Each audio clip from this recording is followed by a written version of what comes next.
Sindaco, il Consiglio ha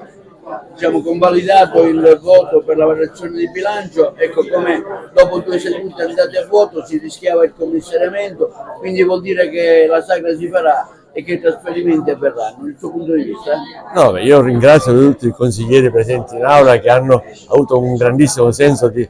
responsabilità e hanno dimostrato grande maturità, perché non hanno approvato un qualcosa fine soltanto a se stesso o all'amministrazione comunale, hanno dato una svolta all'intera città di Agrigento, perché approvando questo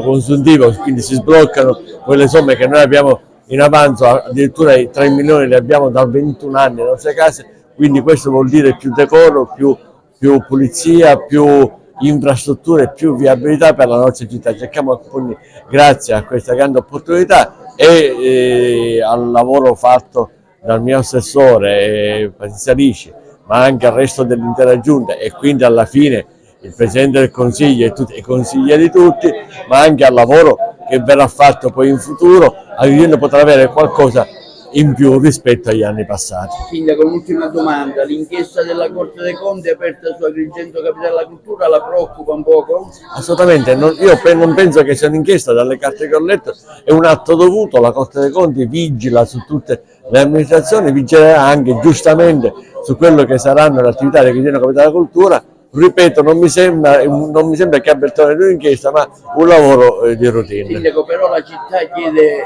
più organizzazione, un po' di più pulizia, più accoglienza, ecco, sono temi semplici, cosa farete in questo senso? Ma l'ho detto poco fa, grazie a quello che è stato approvato dal Consiglio, con i soldi che abbiamo in avanti cercherò di rivoluzionare un po' proprio quello che mi diceva poco fa, pulizia e decoro.